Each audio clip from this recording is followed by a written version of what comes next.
Hey there, ladies and gents, it's your favorite Asian robot, and one day I'll be your favorite Diablo 4 content creator. Now, while I'm glitching in and out of reality because I'm doing this whole thing with software instead of an actual green screen, too poor.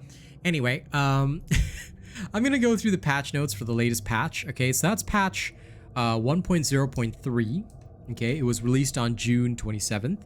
And basically, there's a ton of bug fixes right off the start, which you can read through yourself if you want to, okay? But the major stuff are the gameplay adjustments. And number one is the increased XP for completing Nightmare Dungeons, for picking up Helltide chests, and of course for Whisper completion. The Whisper completion is very good if you are leveling an alt, because when you start at level 0, chasing Whispers is actually one of the fastest ways to level while also, you know, completing dungeons, open world events, all that kind of stuff. It makes leveling significantly easier, so I am actually quite happy with that. The Helltide roaming bosses now consistently dropping higher quality loot, I don't know about, because I've seen bosses in the Helltide, but just like we just kill them, so I don't know. Maybe I guess I can try and kill the assassin of the Helltide. I mean, it's easy enough. Maybe one of these days I'll try that, see if there's any real difference. I haven't really felt anything in terms of that, but the ability to teleport to Nightmare Dungeons is pretty awesome, so that I'm really happy with. That is a major quality of life change because we don't waste time having to navigate to the dungeon, which you may not think is significant, but it stacks up when you're farming a lot of Nightmare Dungeons. Now it's just activate, bang, you teleport straight to the entrance, in, go, clear. So it has significantly made Nightmare Dungeon clear times better, especially for some of the Nightmare Dungeons that are in weird locations or weird out of the way locations. You always got to teleport somewhere nearby, then navigate around. None of that. Teleport straight there, go do it. So I've been really loving that because it has been a blast to just teleport in and just get straight into the action, which, you know, we've done our exploration bit by the time we're hitting Nightmare Dungeons. We don't need to do that again. It's really helpful to just, you know, be able to go in. Okay, so that and the XP is really, really good. And of course, you should be doing a lot of Nightmare Dungeons because not only is that a great way to earn XP and gear above your level, because, you know, assuming your build gearing is all correct, you should, while leveling, you know, in World Tier 3, you'd be doing Nightmare Dungeons about 6-7 levels above you. In World Tier 4, that ups to about 10-12 levels above you on average. Of course, when you want to push the envelope, you really got to go even further beyond, you know? But for the most part, you'll be hanging around there, you know? So that's something you got to remember. Okay, other than that, let me see. There are balance changes for each class. Okay, so I'm going to go through each class's balance changes. Now, I'm just going to preface this by telling you that they're not super major or game changing, and I'll explain why as we go through, okay? Hoping I don't glitch out of reality too much.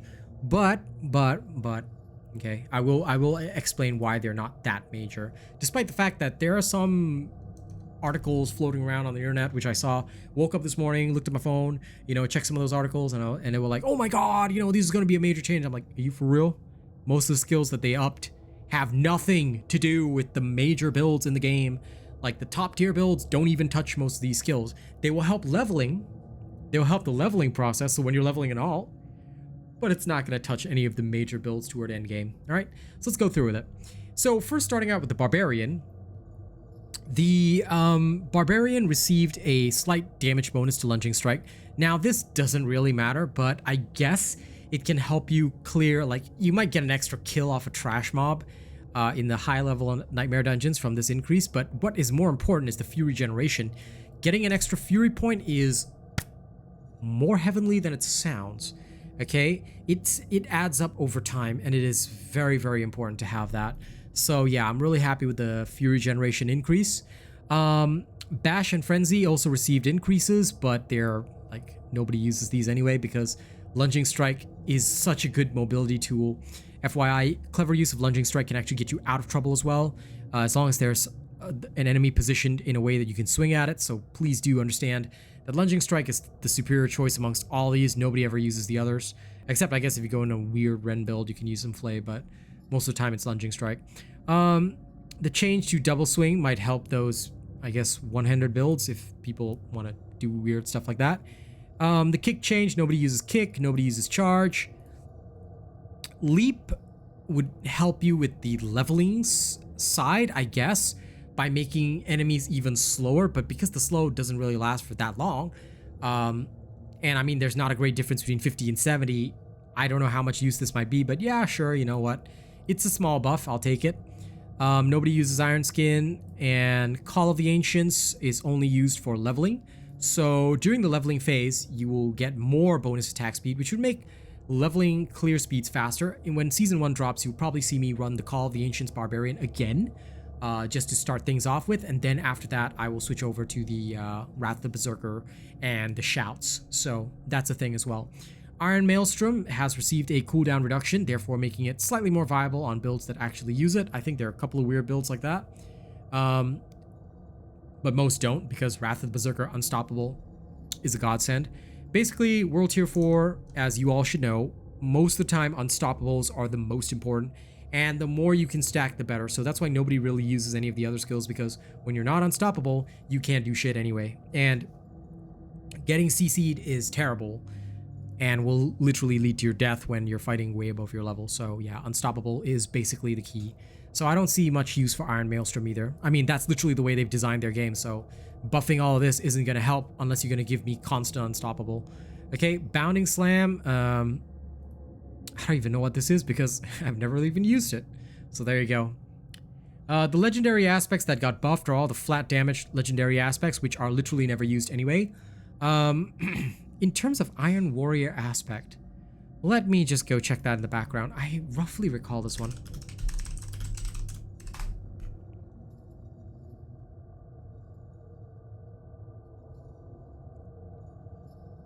Oh yeah, this one's definitely not used because it requires Iron Skin. I mean, you could turn Iron Skin into an Unstoppable, but the Shouts in general are better because you can get more damage reduction from challenging Shout anyway.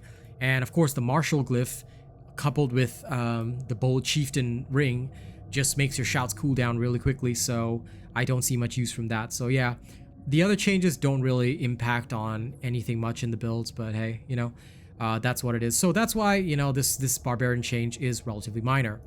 Now, coming over to the Druid changes, let's have a look-see. What are the Druid changes like? Okay, so Druid changes are pretty much similar. The Earth Spike has seen increased Spirit Generation and Fortify, both excellent. So the Druid changes, I'm very happy because Pulverized Werebear, this benefits you. I don't care about the damage increase, but Spirit Generation and more Fortify, give that to me. Wind Shear Claw, most of it is Spirit Generation increases, which basically whatever build you're using across the board, it's all good for you. Okay, that's about it. Lightning Storm, basically this will help the Druid leveling builds. So the Storm Druid leveling builds, the enhanced Lightning Storm's duration is now up to 6 seconds, so you have a little more leeway to play around after charging up your Lightning Storm, and more immobilized percentages, which means more chances to stop enemies in their tracks, which is fantastic. Shred will benefit the Stormwolf build, so hell yeah.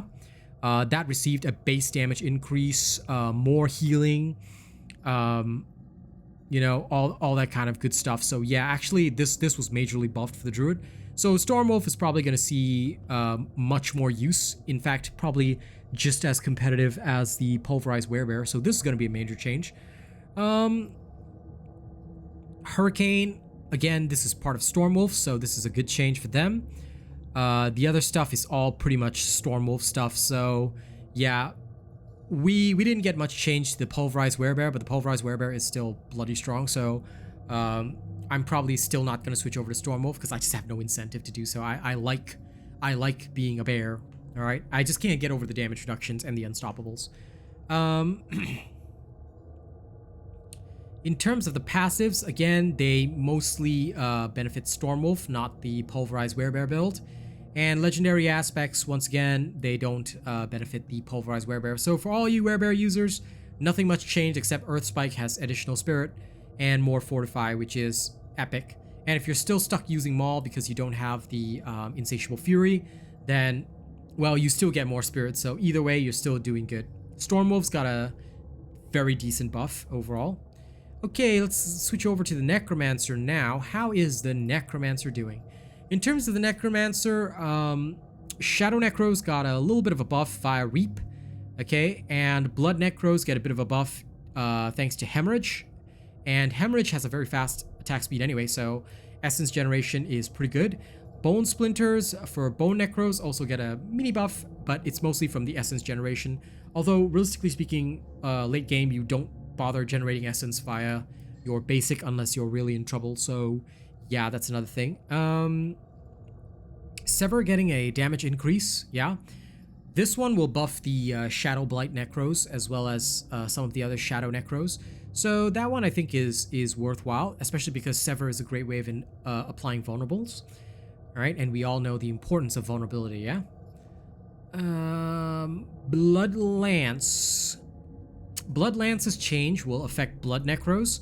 So this might be more viable. Like, I might rerun my Blood Necro in Season 1, but we'll see. Because Bone Necro is hard to dethrone as the top, and I really do want to have a Bone Necro in Season 1. Unfortunately, you know, I didn't get the chance to redo my thing, and I don't want to spend all the gold again, so I'm not going to complete the Necro this season, this preseason.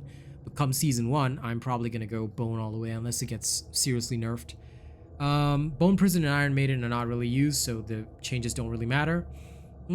Corpse Tendrils now have a chance to spawn a Blood Orb increased from 30% to 35%, but I'm not sure that anyone took that. I'm pretty sure everyone took the other talent, so not sure if that helps, but whatever.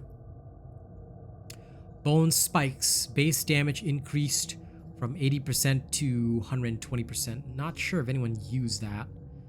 I know it's certainly not part of the Bone Necro build, but I could be wrong, I guess.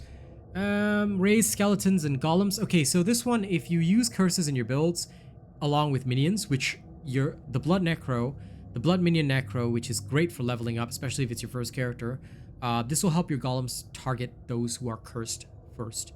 So if you curse them, your minions will automatically go on the attack, which is actually really useful. It's a great quality of life change if you're still going Blood Minion for easy leveling and story clear, you know? Alright, in terms of passives, Kalen's Edict, now the downtime is reduced from 3 seconds to 2 seconds, but it's still super annoying to keep up. The Wrathbust Vigor change, though, from 15 seconds down to 12 seconds means more overpowers more frequently, which again is pretty fantastic. So the Blood Minion Necro will probably see more strength, but again, it's hard to compete with the Bone Necro because the Bone Necro can apply Vulnerable. Vulnerable is basically the key to everything. Every build in the game that is top tier literally revolves around Vulnerable. So, sorry guys, like, as much as this change is awesome, it'll only benefit you while you're going through the story and stuff. When you actually hit end game, it becomes all damage reduction, vulnerables, and how quickly you can murder the enemy with criticals on vulnerables. So yeah, Wrathbust Vigor still probably isn't going to see a lot of use, and that is unfortunate because, like I said, you literally need something to apply vulnerable, and I don't think anything in the blood tree can by default apply vulnerable. You need another means of doing so. So that's going to require tweaking. All right, spiked armor, the thorns increase. Can't even remember what that is. Is that the passive? It might be, but anyway, regardless, thorns are getting a little bit of an increase, which would again help the Blood Minion Necro while you're leveling and while you're completing the story, but not so viable toward endgame. Legendary aspects, I think this is the only one that would be relevant to the top Necro builds, Bursting Bone, but even then I'm not sure if it's used because it's basically a buff to mostly the passive stuff. Flesh Rending, Fast Blood, aspects. Again, if you use any of these builds, they've been buffed, so hopefully that helps. Okay, moving over to the Rogue. The Rogue changes. Let's see. In terms of the skills, the Invigorating Strike, Blade Shift, and Heartseeker are literally never used anyway. So, because Puncture applies Vulnerable, so toward end game, Puncture is the key to everything. And these aren't really going to change much no matter what, because the Rogue, like increasing the damage and all that stuff, the Rogue's energy is a regenerating resource, much like the Sorcerer, so it's not, so these don't even count as builders. In fact, the only technical builder that you have is Puncture, and that received no change here. So Puncture is still top tier because vulnerable, CC, builder, like all of that combined together is very, very powerful because you can fill up stagger meters on the boss. You can make them vulnerable on demand, which is the most useful status effect in the game. These changes don't even matter for the rogue. Forceful arrow doesn't even matter for the rogue. It's again a basic skill, so we don't care. Barrage got a slight increase, but I don't recall barrage rogues being popular because it's mostly either penetrating shot or twisting blades that I've seen, or flurry. Flurry rogues also exist. Caltrops chill being increased is a bit more useful because they'll freeze enemies over more often. Smoke grenade might see a bit more use, but realistically speaking, twisting blades just dazes regardless, and you can just pop on Shadow Slicer anyway if you want to. So yeah, that's also a thing. So I don't know if smoke grenade, because it's hard to give up the guaranteed critical on concealment. So yeah, I'm not sure that this will receive too much love, but okay, fair enough. Hey, listen, cooldown reductions can always be useful.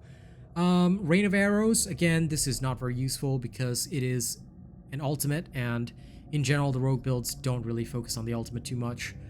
In terms of the passives, though, this one is a good buff.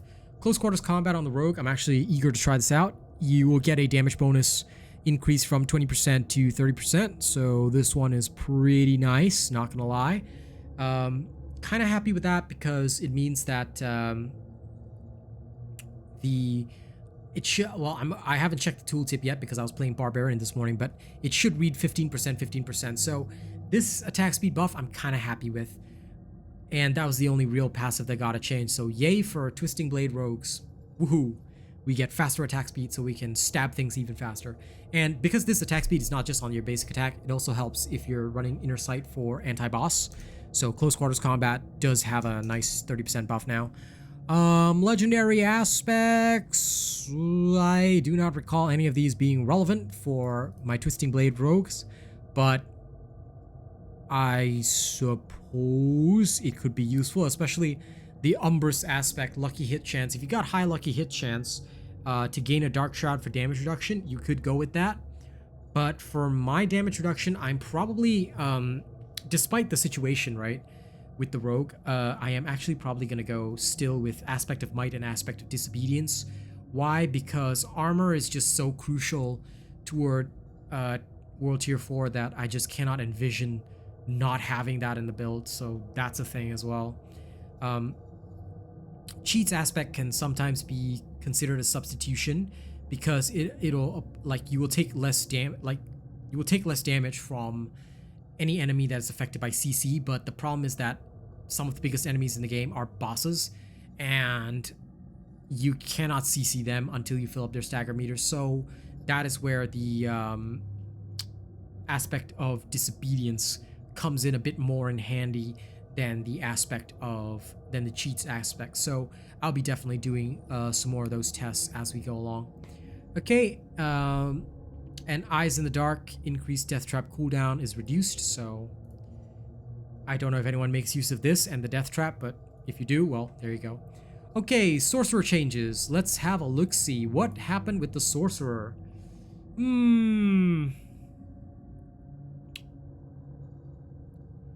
Okay, so basically, same issue here.